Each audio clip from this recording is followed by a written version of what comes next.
me explain how Shiva is coming to this understanding, or Shiva is going to give us this understanding. How he comes to this conclusion, step by step, beautifully, and how he is going to transmit that understanding to us. People who have not attended last sutra should apologize me, should forgive me. I think you will find a lot of things new, but nothing can be done because it is an extension of last sutra. Next two sutras are also extensions. He is just taking us into a deeper and deeper layers, deeper and deeper levels.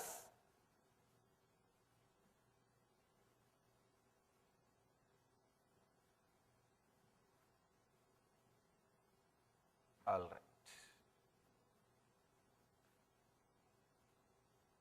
When breath is all out, unstopped itself, or all in, unstopped, in such universal pause, one's small self vanishes. In the last sutra he said, when the incoming breath taking turn as an outgoing breath, your mind disappears. Your mind doesn't exist. Now he says the universe doesn't exist. Universal pause. In the last sutra he says mind, in this sutra he says universe. You need to understand an important thing. Your mind is universe. Universe is your mind. Even though Shiva doesn't give you any intellectual theories, concepts separately, he gives all the truth when he gives the techniques. It's an important thing you need to understand. The key or the essence of this sutra is mind and universe are one and the same. What you think as mind and what is universe, what you perceive as universe, both are one and the same. Please understand. Sometime, because of your pain or suffering, you may say, how can this universe be directly connected to my mind, Swamiji? That is independent and my mind is separate. Whether you understand or not, truth is truth. A small story. One rabbi, after his retirement from the service, he went to hotel, want to fulfill his lifelong fantasy of eating pork.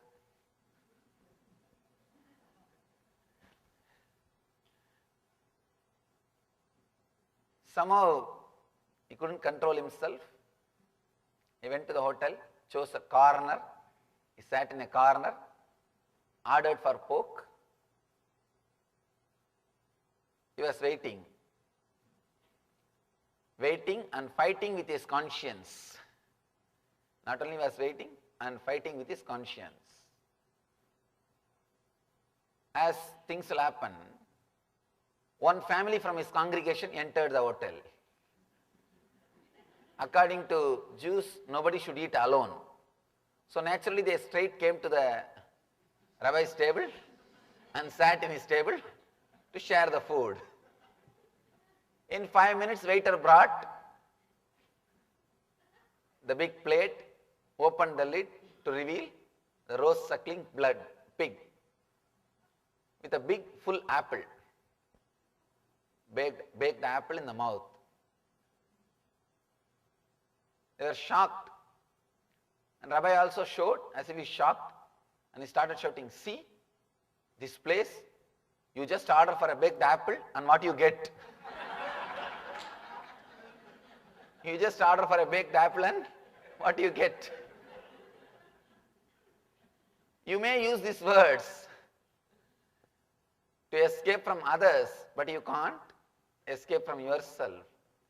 And After it comes, you may think you are not ordered, or you may act you are not ordered, but nothing is served to you unless you order. Your mind and the universe both are directly connected. What you enjoy, what you get from this universe is nothing but your mind.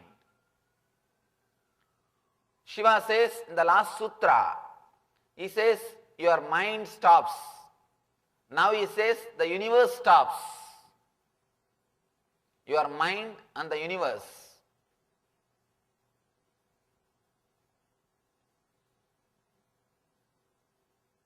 In Vedanta we have a beautiful word, Drishti Srishti and Srishti Drishti. Drishti Srishti and Srishti Drishti. Srishti Drishti means what is you see. That's what we all believe. We are seeing what is. But Drishti Srishti means you create what you want to see. You create what you want to see. It's a little deeper level truth, difficult to understand with our ordinary logic, but truth. Whenever the mind stops, universe stops. Ramana Maharshi explains this concept beautifully, this truth. Ramana Maharshi explains beautifully. Whenever your mind is not functioning, the world is not functioning. The world will not function. You can see in your life. When you are in the dream space, that looks as reality. When you are in this space, this looks as reality. When you are here, this looks as reality. When you are in dream space, that space looks as a reality. When you are in deep sleep, nothing is reality. Neither dream world nor this world. Let it be very clear, whenever you enter into the dream world, this whole Jagrat or waking state, this world is completely faded. It becomes black and white, and that becomes multicolor. As on now, your dream world, when you remember your dreams, you feel it is like a black and white, vague. In India, if you see the Doordarshan, how it will come. And this world looks like a multicolor, strong, clear, like private channels. This looks like it's a 4D experience, 4-dimension experience. If you go to the Universal Studio, that Shrek 2, they give you the 4D experience. Na? They rock the chair. 3D, you know, 4D is something like not only you have 3-dimensional view, along with the movements, the chair also moves. And especially that mummy, they give you that mummy experience. Literally everybody shouts. They give you that 4D experience. The same way, now you are having this world in a 4D form. You are having the 4D experience of this world. And in the dream state, whenever you experience the dream consciousness, you experience dream state as 4D and this becomes 2D. This completely faded. This fades away and that becomes reality. Let you be very clear. Then how can you decide or how can you choose which one is real or which one is unreal?